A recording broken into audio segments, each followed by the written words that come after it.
Today's video is a bit different from what you're used to, but it is an important one. I'm going to share a personal story that I hope none of you ever have to experience, which is falling victim to a phishing scam. Just a while ago, I received a phone call that seemed completely legitimate. It was someone claiming to be from Yahoo support, alerting me about suspicious activity on my account, but little did I know, this call would lead me to a series of events that compromised my personal information. In this video, I'm not just going to walk through what happened to me, but more importantly, I will share some crucial steps that you can take to protect yourself from these type of scams. Whether it is strengthening your online security or knowing how to react if you find yourself in a similar situation, this information is vital. So whether you're just here to learn from my experience or just to pick up some essential internet safety tips, I assure you that you find this story eye-opening. So let's get into it. It all started on a typical Saturday evening, and I was just at home hanging with the family until my phone rang. The caller ID showed a 1-800 number,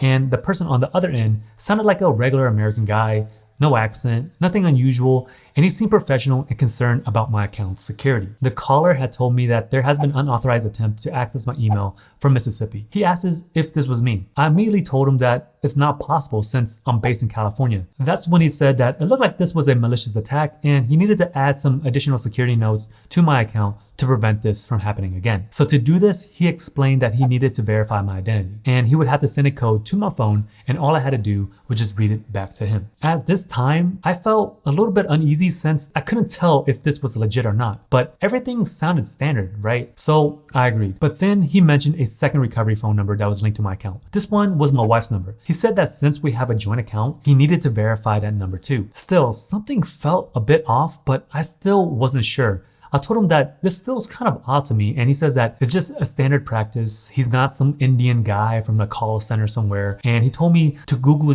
the number that he's calling from to make sure that it is a legitimate Yahoo customer service number. So out of curiosity, I Googled the number he was calling from while I was on the phone, and it checked out. It was a legitimate Yahoo customer service number. So feeling a little bit better and at ease, I gave him the code. He thanked me, he told me that everything was resolved, and just hung up. But something still didn't really sit right with me. So I decided to check my email account. That's when I saw it. There was a new email address added to my account. Things were changing right before my eyes. My stomach sank. I tried to log into my account to make changes, and within 30 minutes, I was locked out. Then it hit me. I hadn't been talking to Yahoo support at all. It was a hacker. That realization was the start of a frantic few hours trying to regain control of my account and secure my personal information. But let's take a step back and talk about what I should have done differently and what you could do to prevent this from happening to you. Once I understood that this has happened, I knew that I had to act fast. Time is critical. So the first thing I did was to get in touch with the real Yahoo customer service. Getting hold of someone to explain the situation was crucial to regain control of my account. So while I was on the phone with Yahoo's actual customer support trying to sort out the email issue, my phone buzzed with a text from an unknown number. The message was quite alarming. It mentioned delays in USA withdrawals for security reasons. Then that's when it hit me. The hacker wasn't just after my emails. He was targeting my crypto holdings. So I acted quickly. I moved my crypto that I just bought from an online exchange to my hardware wallet. For those who are unfamiliar, a hardware wallet takes your assets offline, away from the reach of the hackers. This was a quick decision that probably prevented me losing my investments. But the problem wasn't over. The same number that texted me about the crypto kept calling. I ignored it, focusing on securing my accounts. Then another text came in. This time, this one gave me goosebumps. It says, "Thanks, LOL," followed by an image of my driver's license. The hacker was showing off the access to my personal information and threatened to open bank accounts in my name. When I received the text of the photo ID, I was like, what the F?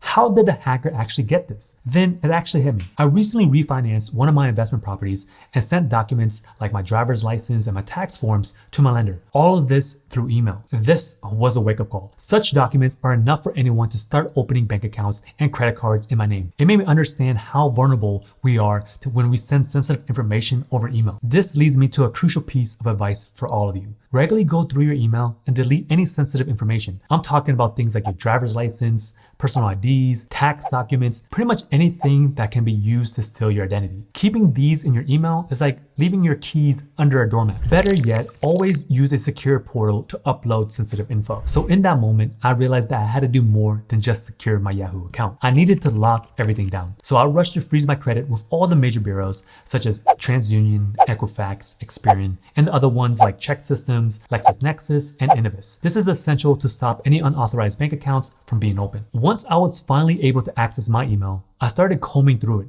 removing any emails that contained sensitive data like IDs, W-2s, pay stubs, and tax forms. It's pretty shocking of how much info that we leave in our inboxes without realizing it. These steps were just the beginning of a long process to secure my digital life. It was a wake-up call about the importance of being vigilant and prepared. But more than just reacting to a crisis, there's always ways to proactively safeguard your online presence. So let's talk about that. What are the long-term precautions that you can take to ensure that this doesn't happen to you? Or if it does, are you ready to respond effectively? So now that we've talked about the immediate steps that I took when I suspected the scam, let's focus on the long-term strategies to safeguard your digital life. These are the precautions that, had I known and implemented them earlier, could have significantly reduced the risk of what I went through. Let's start with two-factor authentication, or 2FA. It's like having a double lock on your digital doors. Even if the hacker guesses or steals your password, they still can't access your account without a second layer of security. This could be a code that's sent to your phone,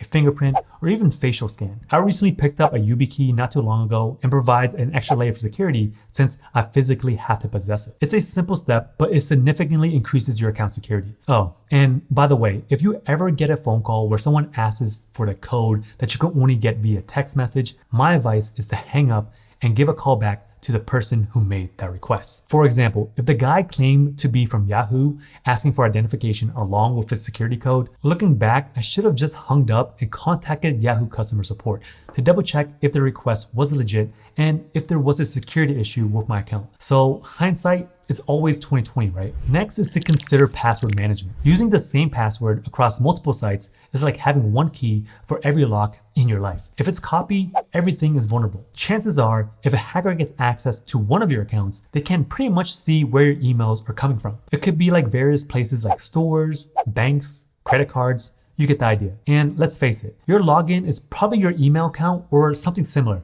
And chances are, you probably got the same password too. A password manager not only stores all of your passwords securely, but also helps you create strong, unique passwords for each account. This way, if your account is ever breached, the others remain secure. Now, you might be wondering, what if the hacker somehow gets access to my password manager? It's like having all of my keys all in one key ring. But here's the thing. Many password managers actually offer additional security features that you can add on. For example, in my case, I've linked my security manager to my security key. So to actually access it, I need to enter my password and use my security key to make sure that it's really me. Next is to have routine security checks. You probably hear something in the news quite often about how XYZ company was involved in a security breach, so chances are it is just a matter of time until your information gets compromised. But it is also often that these things happen and you may not even be aware that the damage has already been done. So regularly checking sites like Have I Been Pwned can alert you if your information was compromised in a data breach, giving you the chance to change your passwords before hackers can actually use them against you. There's also a function with Google that allows you to see which emails and passwords are repeated